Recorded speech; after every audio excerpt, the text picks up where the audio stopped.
हरियाणा की हर अपडेट के लिए बेल आइकन दबाएं और सब्सक्राइब करें STV हरियाणा न्यूज।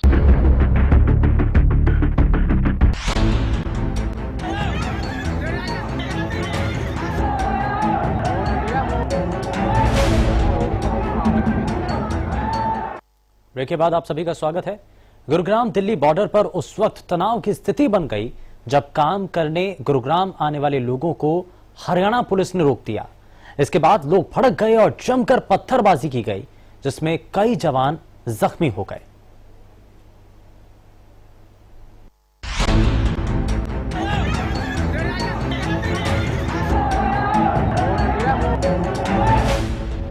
आम आदमी जिसके कंधे पर घर की जिम्मेदारी है, तो दूसरी तरफ वर्दीधारी जिनके कंधे पर लॉकडाउन की जिम्मेदारी है।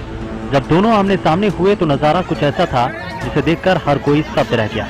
तस्वीरें गुरुग्राम दिल्ली बॉर्डर से सटे सलाहपुर खेड़ा की है। पत्थर फेंकते लोग और बचाव करते खाकीधारी। इन तस्वीरों को देखकर आपके मन में बहुत से सवाल उठ रहे होंगे, तो चलिए आपको पूरा माजरा समझाते हैं। दरअसल लॉकडाउन 4 में छूट मिलने और उद्योग धंधों के शुरू होने के बाद ये लोग काम पर जाना चाहते थे, लेकिन पुलिस ने उन्हें गुरुग्राम बॉर्डर पर रोक दिया। बस फिर क्या था, लोग आग बबूला हो गए और पुलिस पर ही पथराव कर दिया। लॉकडाउन 4 में दी गई छूट और गुरुग्राम जिला प्रशासन द्वारा कोई एडवाइजरी जारी न करने को लेकर इन तमाम कामकाजी लोगों में असमंजस की स्थिति थी और यही भ्रम की स्थिति विवाद का कारण भी बन गई। पुलिस की माने तो सुबह तकरीबन 8 से 9 बजे के बीच ये घटना है, जब 800 से 1000 लोगों का जमावड़ा दिल्ली के बाहरी क्षेत्र से लगी गुरुग्राम की सीमाओं पर लग गया था और जबरन गुरुग्राम की सीमाओं में प्रवेश करने को आमादा था। इनमें कुछ श्रमिक काम करने के लिए तो कुछ लोग गुरुग्राम से बस पकड़कर अपने गृह राज्य जाने की तैयारी में थे।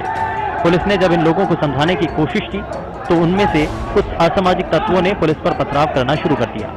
बहरहाल पुलिस ने भी हल्का बल प्रयोग कर भीड़ को तितर बितर कर वहां से भगा दिया और पुलिस बल की तैनाती ऐसे तमाम बॉर्डर से लगते इलाकों में बढ़ा दी गई। दिल्ली बॉर्डर से उधर के कुछ मजदूर प्रवासी लोग जबरदस्ती हमारे बॉर्डर में एंट्री करना चाह रहे थे बगैर मेडिकल चेकअप के, जबकि डीएम गुड़गांव के आदेश हैं कि इतनी संख्या में लोग की एक साथ एंट्री नहीं हो सकती और बगैर मेडिकल चेकअप के बिल्कुल नहीं हो सकती।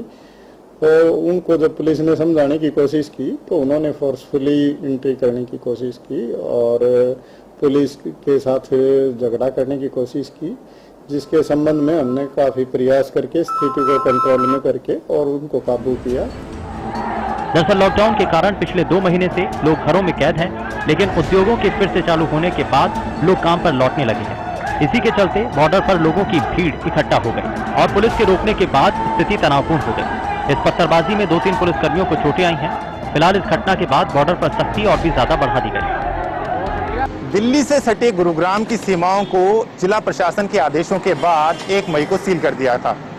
उसके बाद किसी भी वाहन या किसी भी व्यक्ति को गुरुग्राम में एंट्री नहीं दी जा रही थी।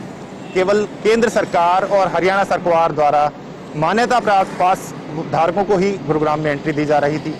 आज सुबह लगभग 9:30 बजे एक मजदूरों का हुजूम सलाहपुर खेड़ा, ये दिल्ली से सटा हुआ गांव है, यहां से गुरुग्राम में एंटर करने की कोशिश कर रहे थे, जहां पुलिस वालों ने उन्हें रोकने की कोशिश की और उन्हें समझाया कि इतनी संख्या में आप गुरुग्राम में एंट्री नहीं कर सकते और बिना मेडिकल सर्टिफिकेट के तो बिल्कुल भी नहीं।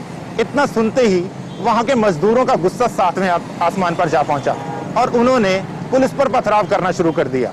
इस पथराव में 3 पुलिस वाले घायल हुए हैं और अब इस स्थिति को देखते हुए पुलिस ने वहां पर भारी बल तैनात कर दिया है और कुछ वीडियो भी एक सोशल मीडिया पर वायरल हो रहा है और वीडियो के माध्यम से पुलिस कर्मियों ने, पुलिस जो वहां का जो थाना है वहां पे मामला दर्ज हुआ है या नहीं हुआ ये अभी आने वाला वक्त बताएगा, लेकिन फिलहाल जो है वीडियो के आधार पर कुछ गिरफ्तारियां भी हुई हैं, कुछ लोगों को हिरासत में लिया गया है। गुरुग्राम से हरियाणा न्यूज के लिए मनोज वशिष्ठ।